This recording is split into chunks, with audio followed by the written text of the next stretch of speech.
Hey, what's up, guys? It's the Swingman here, back with another upload. Finally going to get into some of these workout videos again. This is a portion I've been trying to figure out how I'm going to do this the best, but with all the information that this entails, I feel like it's easiest to separate these videos into the actual day workout, so I could explain each workout and try to help you guys as much as possible, obviously without me being there watching you work out. So jumping right into the workouts, basically it's going to be a 3-day workout, with day 1 being chest, triceps, and core. Day 2 is going to be back and biceps. Day 3 is going to be legs, shoulders, and core again. And then day 4 would be a day off, and then you just repeat the days. Now, these workouts are designed for the 6 to 8 weeks leading up to or around Christmas time. This is purely for gaining muscle mass, gaining size. There's a lot of baseball players out there looking for ways to gain muscle mass and strength to help compete against a lot of bigger kids that they might be fighting for a position. And as important as it is to work out, we also have to diet correctly as well. And I'm going to basically provide all those things for you guys so you can construct your own workout and achieve those goals. So again, if you haven't watched my earlier videos, I did mention, in high school I was about 175 pounds going into my senior year. Started getting into working out to eventually getting through college, usually around lower 200s, around 205 or so, and then into my professional career, where I would actually I would gain all the way up to 230 pounds and drop back down to 215 to make sure I was agile for the season. So hope these workouts help you guys. If you have any questions, leave them in the comments below, but let's get started.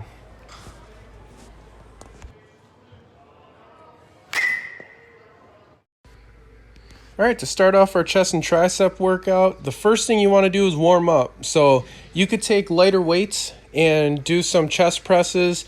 Do sets of 20 to 30, maybe 2 or 3 sets, get some blood flowing to that chest.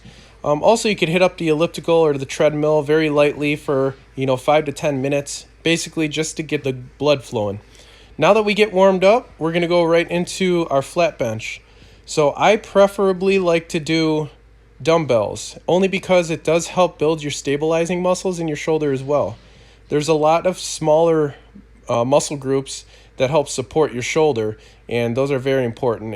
And a lot of guys that I know that played ball weren't big fans of doing flat bar bench because it bothered their shoulder. So we could get the same gains doing dumbbell, and again, that's just kind of where I sat.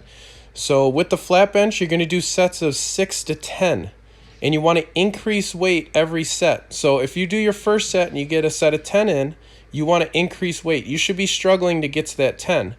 If you are getting to 8 or 9, you want to try to stay at that weight until you get to 10. So you'll see week to week, you're going to start getting better at those weights, and you'll start increasing. Every time you get to 10, you want to increase, but you don't want to do less than 6.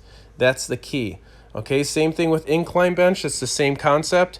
We're going to do anywhere between 6 and 10. We want to do 5-pound increments going up. You want to make sure that back is flat against the bench, and you're just going to explode up and drive that weight. So one more time, if you are not getting 6, you're doing too much weight. And if you could do more than 10, then you're doing too light. So every time we increase weights, we never turn back. So if you end your incline with 65-pound dumbbells and you only got 8, you're starting at that 65 dumbbell the next chest session. So you should be able to, on your first set, get 10, and then you're going to go up to 70s. So that's how you increase weight. You're going to increase muscle mass that way as well. So moving on from our incline bench, we're going to get into cable flies. So I'm doing this in my home gym. So this is what I do for cable flies. I do the elastic bands. But for a lot of gyms, you'll see they have the cables that you could grab onto and do chest flies. So some of these, if you're confused too, if you search these on YouTube, you'll find some guys doing it in a full gym where you could watch them do them with the cables. But you want to get a little bit of a higher angle when you get those cables started, and you're going to be basically keeping your arms the same bend the whole way, and you want to focus on squeezing the middle of your chest together. Okay, keep that core tight. It's going to keep that base strong so you can focus on that chest, and you want to get a good squeeze at the end. So moving on from there, we're going to get into just regular push-ups, and our goal is to get 4 sets between 10 and 20. Now, if you've done your workout correctly before this and you pushed yourself, these are going to be very hard to do. For me, it's even tough to get to 10 consistently, but yeah, you want to try to get 4 sets in, and try to get yourself to as many as you can, but try to keep it between 10 and 20. Like I said, if you're doing over 20, then you haven't pushed yourself hard enough for flat bench or incline. And that will bring us into our tricep portion of the workout. Basically, both of these tricep workouts are going to be 3 sets, and both are going to be between 10 and 15 reps. So these aren't going to be as high intensity as much as they are focusing on squeezing that muscle group, which would be the back of your triceps. So we want to basically start with that cable. Again, if you're doing at a gym and you have a cable machine, and you could hook up a V-bar, that's ideal, or even a rope or something of that sort. So we're going to do start at 90 degrees, keep your legs bent, keep your core tight, and you're just going to do push downs, get those tricep extensions, get those triceps going.